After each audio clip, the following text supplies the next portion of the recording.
coming up tonight on Primetime Local News. Lloyd Council approves geotechnical materials testing for capital projects. Plus our weekly edition of Retrospect.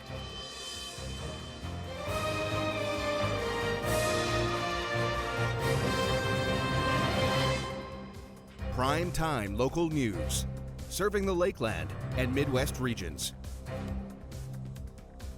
Hello and welcome to Primetime Local News. I'm Callan Dunlop. Thanks for joining us. Lloydminster has countless capital projects that require a lot of effort from multiple different job fields. City Council has invested in their future by securing a geotechnical engineer to add to the team. In 2018 and again in 2022, Lloydminster has engaged in a 3-year deal with a geotechnical engineer to oversee capital projects.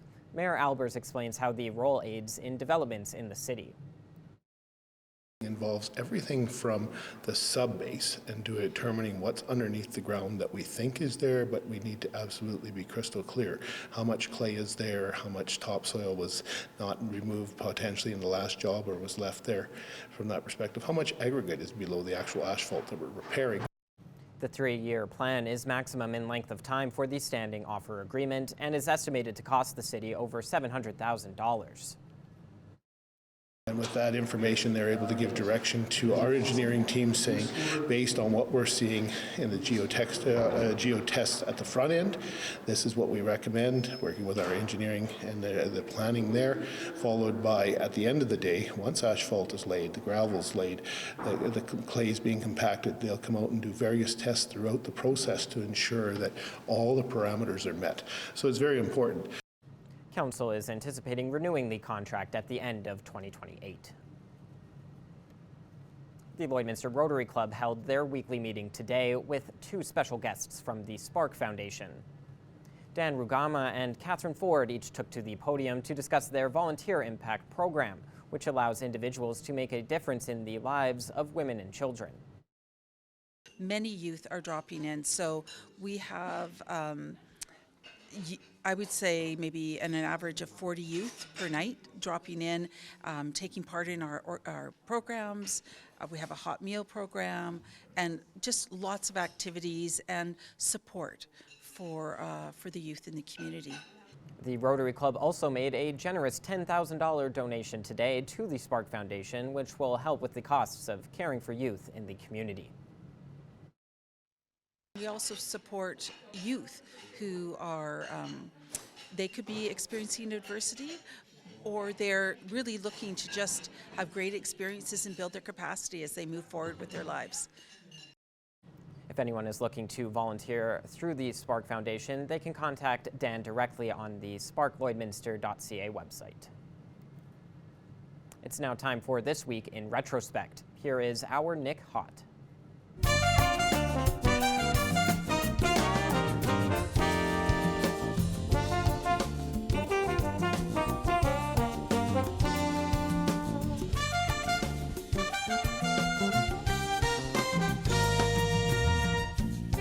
This week on Retrospect, we travel back to the year 1998 for a look into summer swimming. With every splash, the outdoor pool gains one more satisfied customer. Some are a little more hesitant than others. With the recent summer heat, this is the perfect way to keep cool, although the temperature change might take a minute to get used to. On a patch of grass nearby, Maria Nolan and Wendy Philpott keep an eye on their toddlers enjoying a summer treat in the paddling pool. It's just a great atmosphere to come and play, and the kids have so much fun out here. Wendy and her family just moved to Lloydminster, but have already been won over by the outdoor playground. I'm really glad we know that. I'm sure we'll be here a lot over the summer. This summer, she's in luck. But what about next year or the year after that? 5 years ago, when the city of Lloydminster shut down the facility, a group of local residents took over to try and keep the doors open. However, every single year, the pool has been hit hard by vandals, and the group of directors has to pick up the tab.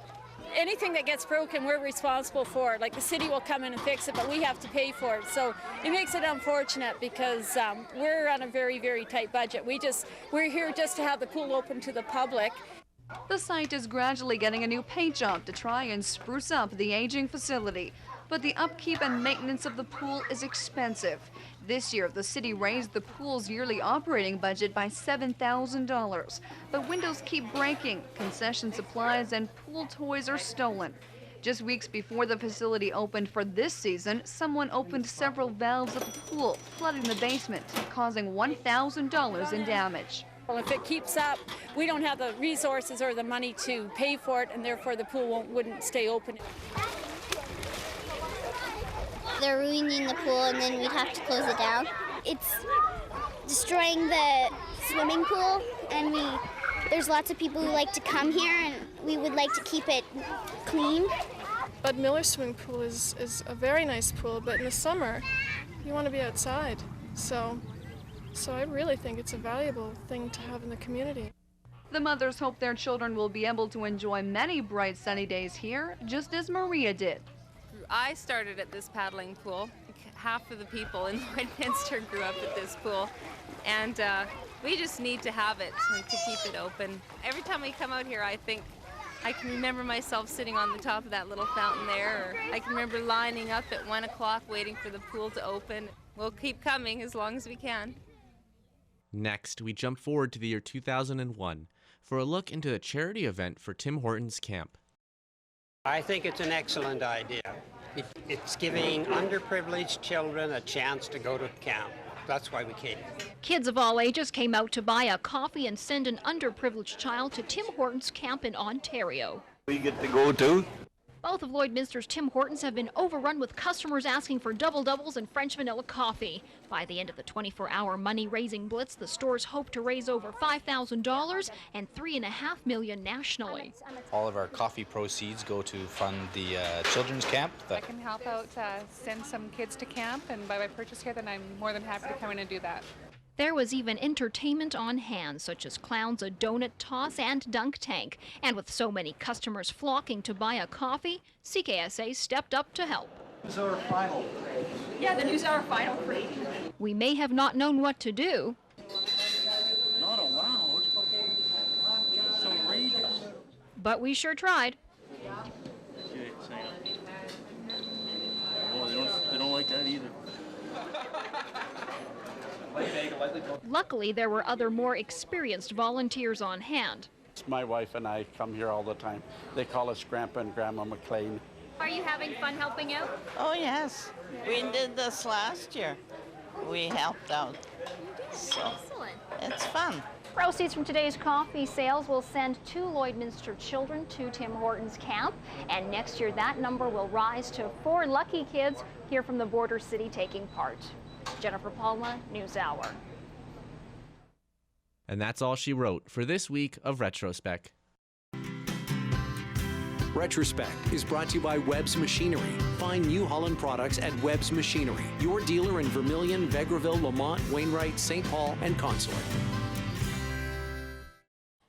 Exiting the weekend here in Lloydminster, just getting past all this snow, finally on to warmer temperatures now. Yes, hopefully by the end of the week, it's looking like it's going to be around 10 degrees, which is very nice, lots of sun. According to Environment Canada, there's a little chance that we may see a little bit more snow tonight and tomorrow morning, but it's about a 30% chance. So it's not a cross your fingers. Hope not. Yesterday was really nice, despite the snow that we had. The weekend was quite lovely. If you ignored the road conditions. Today wasn't too bad either. A little bit more chillier and a little bit more cloudy. -3 feels closer to -9 with that wind chill, but still not too bad. Winds, however, at 20 kilometers per hour, so it was a little bit on the windier side, but that's what we're used to here anyways. Current temperatures in Alberta, -2 in Marwayne, and then 0 in Provost, Wainwright, Vermilion, Vegreville, St. Paul, Bonnyville, and Cold Lake. 4 out in Edmonton and 1 in Lac La Biche. And in Saskatchewan, -1 in Isla Crosse and Pierceland, 0 in Green Lake and Meadow Lake, -2 in St. Walburg and Maidstone, 0 also out in Macklin, and -3 in North Battleford. Overnight tonight in North Battleford, temperatures will drop down to -8. Cloudy conditions, 20-kilometer-per-hour winds, 17% chance of some precipitation. Otherwise, it is going to be quite cloudy out, but other than that, it's going to be not too bad of an evening. Into tomorrow, a daytime high of 1 degree, so it is going to feel a little bit chillier. 17-kilometer-per-hour winds, 25% chance of some precipitation with cloudy skies throughout the day. Overnight tonight in Cold Lake, low clouds, -5 will be the low. 13-kilometer-per-hour winds, so not too bad. About a 25% chance of some precipitation. Into tomorrow, a high of 3 degrees. Cloudy conditions as well, 13-kilometer-per-hour wind, so that will remain the same. And again, a little bit of a chance of some precipitation there. -6 here in Lloydminster will be our low for this evening. Partially cloudy skies, 17-kilometer-per-hour winds, and there is a little bit of a chance that we could see some flurries tonight into tomorrow morning. 6 a.m. -6, 15-kilometer-per-hour winds, intermittent clouds, and then it'll be cloudy throughout the rest of the day. -2 by noontime, 15-kilometer-per-hour winds. 6 p.m. it'll be above 0 at 1, 13-kilometer-per-hour winds, and then at midnight it will remain cloudy, -1. Will be around the temperature. Winds will slow down just a little bit to 11 kilometers per hour. Over the next 3 days, we will get up to a high of 2 degrees tomorrow with a low of -6. On Wednesday, a high of 0 and a low of -8. Cloudy and a little bit on the chillier side. And then on Thursday, there is about a 55% chance of a little bit of morning snow, so definitely watch out for that. High of -1, low of -11, so it will feel a little bit colder on Thursday. The next few days are going to be a little bit on the chillier side, but nothing too bad to look out for, as the rest of the week should be a little bit warmer. As a first look at your evening weather forecast, we'll have more news coming up after the break.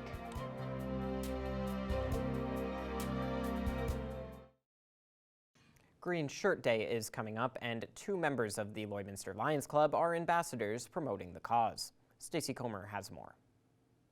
Green Shirt Day is coming up April the 7th. It is a very important day, and I'm joined today by Shelley Tatro from the Lloydminster Lions Club. And Shelley, you are an ambassador as part of the Lions Club for Green Shirt Day. So first of all, thank you so much for joining me. Thank you for asking. Well, let's talk about Green Shirt Day. I know it's very popular and a lot of people know what it is, but for those who don't, can you explain what Green Shirt Day is?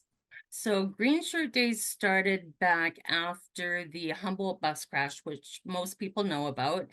It was created to honor Logan Boulet, who was a young hockey player involved in that crash, who had let his parents know just a month before that he wanted to be an organ donator. So Logan's decision to become an organ donor saved 6 lives, and he inspired a nationwide movement for organ donation awareness, which his parents have continued on since the 2018 crash. And you are an ambassador as part of the Lions Club for Green Shirt Day. What does that mean, Shelley? As an ambassador, what is your role? So this is something that my husband and I have been very passionate about. And being both Strong Lions members, we took on to be ambassador. And basically what the ambassador is just to promote Green Shirt Day, promote organ and tissue donation, register on your driver's license. Alberta, Saskatchewan is different, but register. But even more important than that is to let your loved ones know. Let them know this is what you want. A lot of times if you end up in emergency and it's a split-second decision, they don't have time to be looking. So as long as your loved ones know, everybody does this, and together we can be strong. And why is it important, do you think, to continue to have this Green Shirt Day? I know that people talk about organ donations at different events year round, but having this highlight day, Shelley, why is it important to have that every year? It's in memoriam of Logan. It's a day that has become very important, well-known, especially for organ and tissue donation. Because of the Logan being a hockey player, that age group, it hits home with them, and that's when we need it, is when they're the younger ones. Not, us too, but the younger ones, really, if they can tell their parents, So just to register as an organ donor and let your family know. Now, your role as an ambassador, Shelley, is it because of the Lions Club? Is this something that they do across the board, or is this just something that you and Ray wanted No. to do on your own? This is something that Ray and I have done. Ray had been on the Lions Eye Bank for 14 years. And way back when, Dr. Ray Rogers was instrumental in taking corneas from the Lloydminster Hospital. So that's kind of what started it. They no longer are able to do that, just with different rules and whatever else. And it's just, and Ray has, for no reason, it's just very passionate to him. I myself had a daughter that needed a kidney transplant, which she passed before that. But so Ray is also district governor for the Lions this year. And we have visitations. We go visit 54 of our clubs in the northern Saskatchewan. And this is what he has chosen to talk about. So is it something Lions across the board does? No, but he is really promoting it with northern Saskatchewan. So a lot of them are getting involved in it as well. It's simple. Wear green. Light up green. Well, You know? it's a domino effect too, right? If you're talking to all these people, you and Ray are speaking with all the Lions clubs, then as you said, they'll spread the message, and that is literally what your role is spreading the message about Exactly. organ donation awareness. So Yes. thank you and Ray for doing that. And if people are looking for more information, where is a site or some a place that you would direct them to? So if you go to greenshirtday.ca, it's got everything on there. The Lions are going to be set up at the multiplex on Saturday. We'll have a bunch of information there. Ray and I own Exhaust Masters. If you have any questions, come see us there. But greenshirtday.ca tells you tons of stuff. Well, Shelley, it's been a pleasure speaking with you as always. And thank you to you and Ray for doing this and taking this message out. As you said, it's a very, very important message. So I appreciate your time today. And again, you guys will be set up on Saturday for more information. And there's also the website. So all kinds of places, no excuse to not have this information. Thanks again, Shelley. Thanks, Stacy. Have a good day. It's now time to take a look at your adorable animals in our pet picks of the day.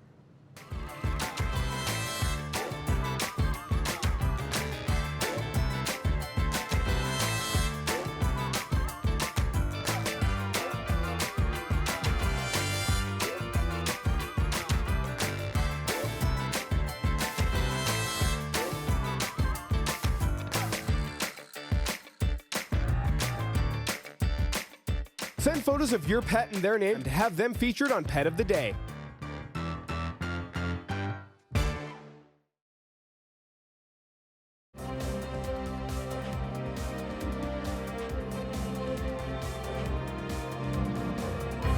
The Lloydminster Potters Guild Spring Sale is coming up on May 4th with a variety of unique handcrafted pottery items made by local artists. Our Randy Cormish got the chance to speak with a member of the Pottery Guild to learn more about the sale. Today I'm joined by Catherine Sorsdell, who is a member with the Potters Guild here in Lloydminster. And today we're just going to be talking about the spring sale that is coming up. So thank you so much for joining me today, Catherine. Could you just start off by telling me a bit about the spring sale and what everybody can expect? The spring sale is to showcase the wares that the potters have made in the past 6 months over the winter, because it's been a long, cold winter. So they'll be able to find everything from mugs and cups to platters, complete dish sets, lots of bowls, berry bowls of varying colors and textures. Everything's very artistic. The sale is May 4th from 10 until 3 at the Lloydminster's Museum and Archives.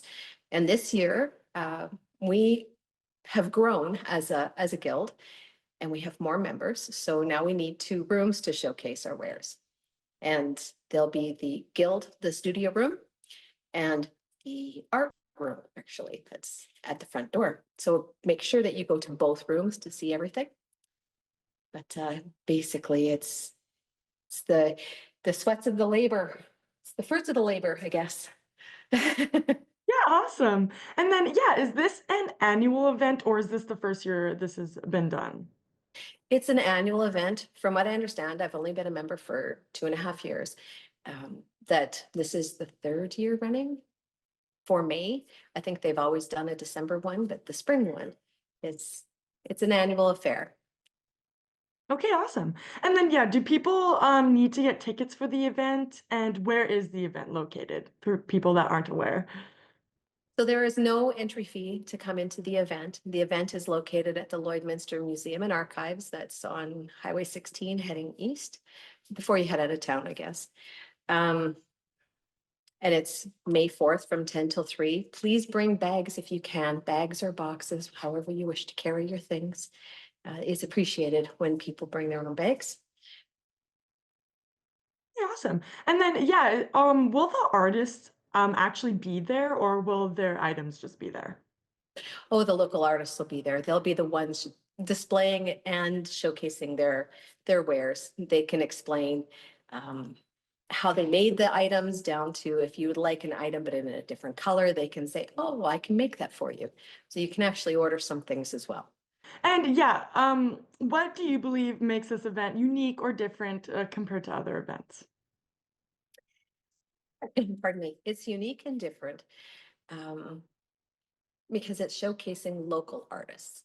These are women who are teachers and accountants and chemists, that sort of thing. And this is what they do in their spare time. It's a love that we have with playing with. It's very tactile. We play with the clay, and we use everything that's within us to mold that clay into the beautiful items that you see here. It's more than a skill. It's art that comes through you. It's pretty incredible when you watch it happen. Yeah, absolutely. And what has the turnout of this event been like in previous years? Well, all I can say is that the turnout has been incredible. Most items are sold in the day. So if you are interested, seriously interested in finding a unique piece of pottery that displays the local artistry, come early because there is high demand. Lots of people come through, and it's been very successful in the past. Yeah, absolutely. And yeah, is there just anything else you wanted to add for anyone that might be interested in attending or anything like that? I would say to those that are interested or even slightly interested to come and take a look at what Lloydminster as a small city has to offer. And the fact that you could eventually, if you're interested in, become a guild member at some point. You take a class. If there's a space on the guild, then you can slide in and become a member. It's just an expression of a person, each piece of pottery. So when you buy one of them, you're bringing a little bit of that person home with you. Okay, awesome. And yeah, that was all the questions I had for you today, Catherine. Thank you so much for taking time out of your day to do this. And I appreciate you telling me more about the spring sale coming up. Thank you. Coming up after the break, our Abby St. John will have another look at our evening weather forecast.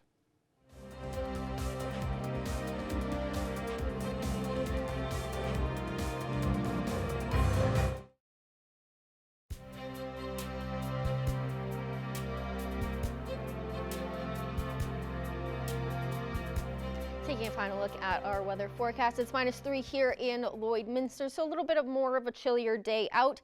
1 degrees out in Provost, Wainwright, St. Paul, Bonnyville, Lac La Biche, -1 in Vermilion, 0 in Cold Lake and Beggarville, and 3 out in Edmonton. And in Saskatchewan, +1 up in Isle La Crosse and Pierceland, also out in Macklin, 0 in Green Lake and Meadow Lake, -2 in St. Walburg and Maidstone, and -3 out in North Battleford.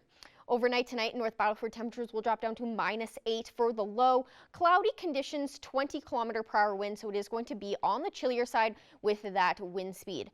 Overnight tonight in Cold Lake, low clouds in the sky. -5 will be your evening's low, 13km/h wind. So again, it is going to feel a little bit on the chillier side, especially with that wind. And then overnight tonight across the region, -6 in Meadow Lake, -5 in Bonnyville, -4 in Provost, -9 in Isle La Crosse, and -7 out in Paradise Hill. Cloudier conditions in most of the areas, or increasing cloudiness as the evening goes on. More overnight temperatures, -5 in Murnum and in Pierceland, -7 in Unity, -6 in Wainwright, and -3 out in Calgary. And again, mostly just cloudy conditions in most of the area. Overnight tonight here in Lloydminster will be partially cloudy, -6 as our low, 17-kilometer-per-hour wind, so it is going to be a little bit on the windier side tonight, but again, that's something that we're used to here. And then over the next 7 days, a high of +2, low of -6 for tomorrow, low clouds. On Wednesday, a cloudy condition with a high of just 0, low of -8, so it is going to be a little bit chillier. On Thursday, we get a little bit below 0 with -1 as the high, -11 for the low. There's about a 55% chance of a little bit of morning snow. On Friday, it will be not as cold, which is nice to see, a little bit more sunnier as well with a high of 3, low of -6. High of 3 also on Saturday with a mix of sun and cloud with a low of -5. On Sunday, it'll be mainly cloudy with a high of 6, low of -3. And then on Monday, hopefully that high remains at 13 because that would be very nice to see in a week's time, mostly sunny as well. So that's something to look forward to if that sticks around. I'll take some of the cold, chillier weather now if it means that we're finally getting into the double digits above 0. So that 13 is nice to see next week. Exactly. It does look like we are on to these springtime temperatures, but time will tell. Yes, exactly. That is all the time we have today for Primetime Local News. Thanks so much for watching and have a great night.